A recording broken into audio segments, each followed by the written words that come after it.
bagaimana hukumnya jika perusahaan melakukan PHK karena pekerja tersebut menyimpan aset uang perusahaan sembarangan sehingga terjadi kehilangan. Dan 2B ya, pekerja melakukan tindakan menghamili salah satu pekerja. Nah ini pernah juga ada kasus seperti ini yang ramai juga di komentar itu di beberapa diskusi, alasannya demoralisasi.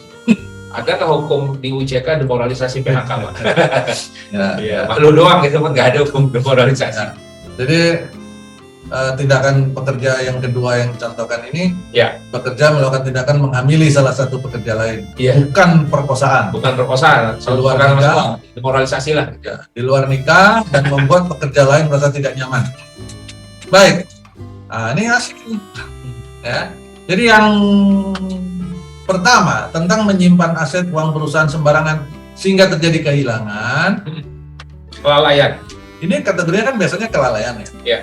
Nah, yang perlu dipastikan adalah apakah dalam peraturan perusahaan atau PKB di tempat Bapak Ibu sudah mencantumkan mengenai kelalaian ini sebagai syarat sebagai bagian dari alasan untuk PHK. Itu. Ya. Yang jadi masalah adalah kalau jenis kelalaian seperti ini itu tidak atau belum dicantumkan. Jadi susah mau PHK karyawan. Paling yang bisa dilakukan surat peringatan, kan begitu ya.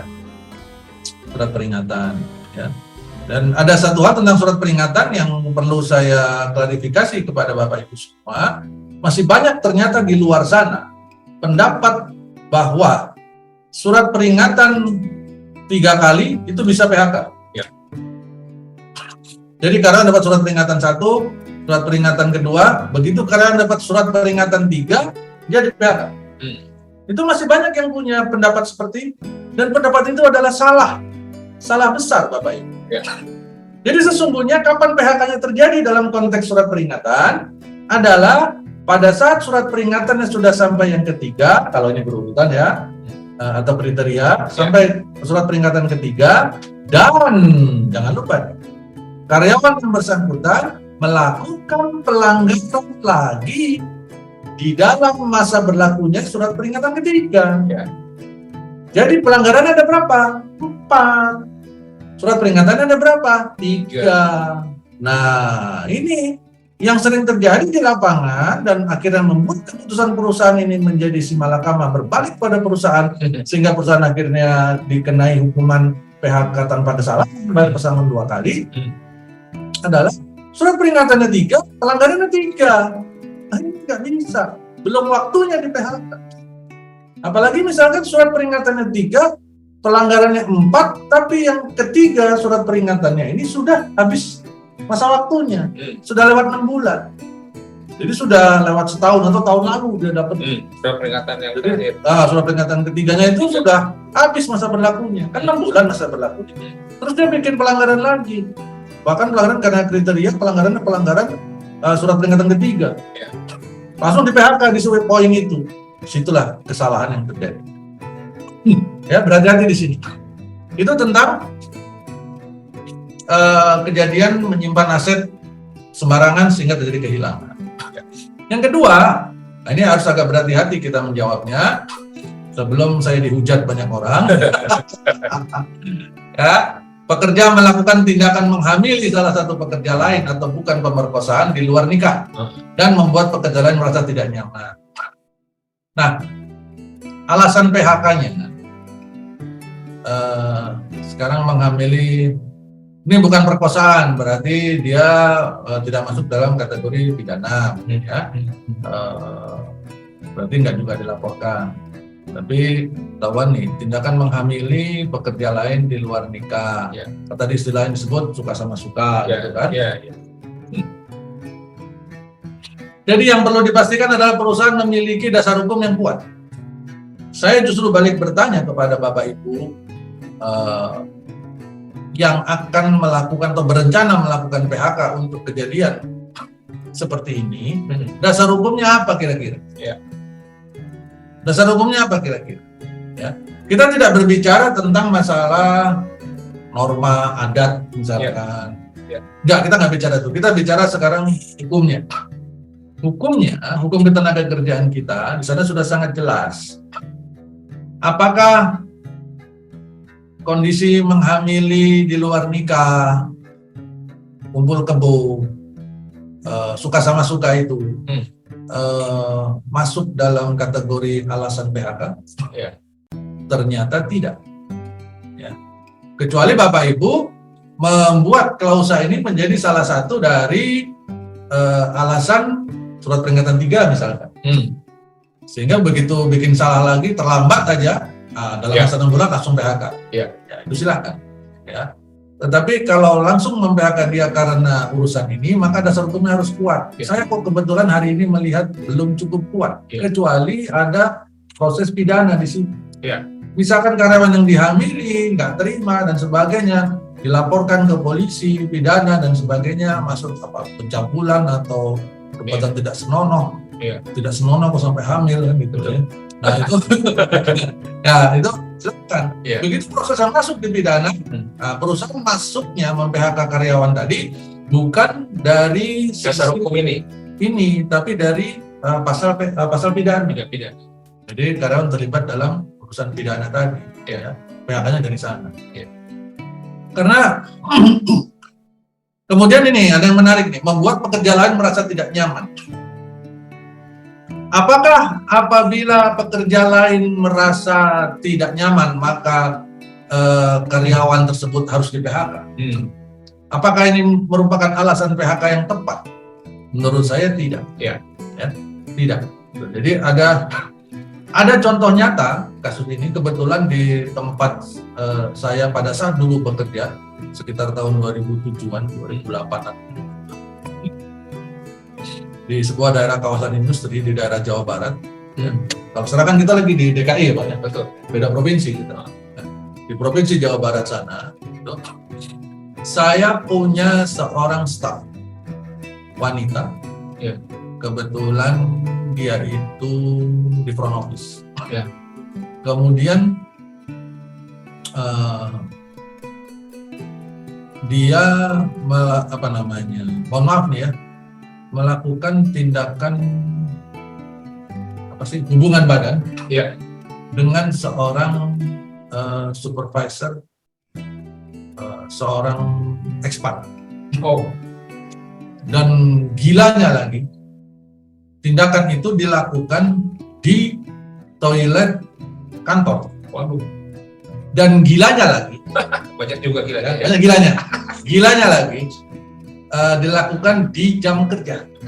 Kebetulan waktu itu hari Jumat, terus di sekitar jam 4. Gila banget. Padahal jam 5-nya itu sudah jam pulang. Itu gila banget. Ya, jam 4 tuh kagak bisa nahan banget gitu deh. Tuh, itu. Nah, itu gila lagi. Lebih gila lagi nih Pak Abi. Toiletnya lokasinya di samping ruangan kerja saya. Tuh ya. Wah, dan ini kok tahu kan gitu tuh. Dia lagi melakukan hubungan badan. Jadi ceritanya tim saya menangkap basah. Ya sebenarnya nggak basah-basah amat. Ya benar di toilet kan. Basah kan gitu. Jadi ditangkap mereka pas di situ karena ribut kali ya. Iya, iya. Jadi jadilah bahan diskusi itu di office di atas. Ya. Sehingga teman-teman di departemen lain pada repot, heboh. Saya di ruangan sebelahnya persis itu nggak ada. Karena saya konsentrasi saya kerja. Ya. Terus saya dikasih tahu sama tim saya. Baru saya bilang, ya sudah, jangan didobrak sekarang. Ya. Bisa pingsan itu orang. Ya. Tungguin aja di luar. Ya. Akan selesai juga dia. Begitu selesai dia keluar, yang laki keluar, itu orang asing. Biasa aja tuh. Iya. Dia pergi tuh. Kan? Udah gitu, baru dibuka tuh pintu. Ya. Baru ketemu itu staf saya di sana. Bapak, kata gitu. Mati kan kita. Nah itu terjadi ya. Ini fakta ya, terjadi. Sekian tahun yang lalu ya di daerah Jawa Barat sana. Nah kemudian apa yang saya lakukan pada saat itu? Saya panggil tuh pertama staf saya itu yang saya panggil. Terus saya memilih untuk mengambil keputusan melakukan PHK terhadap staf saya. Ya. Kemudian hari Seninnya saya memutuskan untuk memulangkan orang asing ini ya, ke negara asalnya. Meskipun kedua keputusan saya itu ditentang habis oleh manajemen. Ya. Tapi saya penuhi karena saya tahu ini agak susah masuknya pasalnya kemana, mau lari kemana, ini suka sama suka, bukan perkosaan, nggak ada pelaporan pidana kan gitu. Cuman bedanya dia melakukan di jam kerja, di tempat kerja, jadi lari kemana? Itu waktu jam istirahat kopi kalau nggak salah, istirahat sore itu. Jadi agak susah larinya. Kalau dipaksakan sih bisa-bisa saja, akhirnya saya tahu bisa. Cuman dengan berbagai alasan pada saat itu untuk supaya secara psikologis juga tidak terlalu menghancurkan si karyawan, kedua-duanya yang perempuan dan laki, saya memilih mengambil keputusan untuk melakukan PHK langsung. Jadi hari Senin si perempuannya sudah nggak boleh masuk kerja lagi. Langsung saya putuskan saya PHK, ya dibayar pesangonnya, penting dia keluar. Kemudian yang laki hari Senin sudah langsung saya tahan, saya suruh dia pulang ke apartemennya, siap-siap untuk dipulangkan. Saya bilang saya sudah pulangkan, dan itu ditentang habis sama manajemen. Dalam meeting manajemen baik di kantor Indonesia maupun di kantor pusat, mereka bertanya itu kan suka sama suka dan gitu. Saya bilang suka sama suka boleh-boleh saja, tapi tahu waktu, tahu tempatnya. Nggak bisa nunggu apa, sejam lagi itu selesai jam kerja. Pergilah sana, orang nggak tahu kan gitu. Cuman ya mereka nggak bisa nunggu. Nah ini yang menghancurkan kondisi di perusahaan. Kalau ini dibiarkan, maka resikonya besar lagi buat yang lain. Tentu karena ada sekitar 1000-an. Jadi sebenarnya daripada saya menghancurkan moral dari yang 1000 orang, mendingan saya sikap yang 2 orang ini meskipun yang satunya ekspatriat. Betul. Jadi saya paksa saya pulangkan. Akhirnya jabatan saya jadi taruhan pada saat itu. Ya. Betul. Nah ini contoh nyata yang pernah terjadi pada saat. Jadi kesimpulannya bisa sebuah keputusan itu bisa menggunakan aturan atau decision ya, atau keputusan leader pimpinan ya, dalam konteks keberanian untuk itu. Resikonya di luar hukum dalam tanda kutip, kalau memang pasal hukumnya tidak ada atau apapun ada, ya kita mau main yang mana di dalam artian memang yang harus kita ambil sikapnya adalah hal-hal yang memang preventif untuk bisa melindungi organisasi hingga jurang lebih luas. Ya, ini mirip juga pertanyaan di era 2009-an kalau nggak salah, ada sebuah diskusi. Memang ini demoralisasi bagi karyawan, akan ada ketidaknyamanan dan lain sebagainya. Maka perlu juga, kalaupun tanda kutip mau ngakalin kasus-kasus hukumnya, mau maksain kasus hukumnya, cari yang memang bisa menganulir orang ini, bisa keluar, bisa di PHK. Nah kebetulan waktu itu ada pasal hukum, orang ini performanya nggak bagus perusahaan. Kebetulan udah melakukan kegiatan yang nggak benar, performanya nggak bagus. Akhirnya mulailah pengajuan PHK, selesai. Dan jadi coba cari alasan yang lebih kuat. Alasan pem-PHK tanpa menggunakan kasus ini menjadi utama, tetapi pakai klausul yang memang bisa mem-PHK orang ini, ya apapun memang harusnya memang orang ini keluar, tapi tidak pakai sebab akibat tadi, tetapi pakai kasus hukum yang kebetulan dia juga bermasalah pada kasus pada hukum tadi. Betul Pak. Sama seperti masalah, mohon maaf ya Bapak Ibu, affair. Ya, perselingkuhan misalkan. Betul. Pada saat saya masih di manufaktur dulu, waktu masih di luar Jawa, di sebuah pulau di dekat-dekat Singapura sana. Di sana itu saya beberapa kali, bukan 1-2 kali saya didatengin sama istri karyawan. Bilang bahwa suami dia adalah karyawan di tempat saya bekerja, kemudian melakukan affair dengan teman kerjanya. Oleh karenanya dia minta supaya suaminya di PHK, pecat saja. Nah kan saya bingung. Masa alasannya kan diminta istri? Nggak bisa. Bahwa saya simpati kepada si keluarga dan sebagainya, itu satu hal. Tetapi kewenangan saya tidak bisa melakukan itu. Jabatan saya tidak memungkinkan untuk melakukan itu. Maka yang saya lihat tadi, apakah si pelaku tadi ini memang memiliki kesalahan-kesalahan yang memiliki dasar hukum atau alasan hukum yang kuat untuk dilakukan PHK atau tidak, ya kan? Nah, kebetulan pada saat itu ada beberapa kasus yang memang akhirnya saya berikan surat peringatan ketika ada yang jatuhnya jadi PHK. Ya. Karena alasannya bukan karena affair tadi, Ya. tadi, Betul. bukan karena affairnya, tetapi karena dia menimbulkan Ya. keributan. Karena pada saat dia lakukan affair itu, Ya.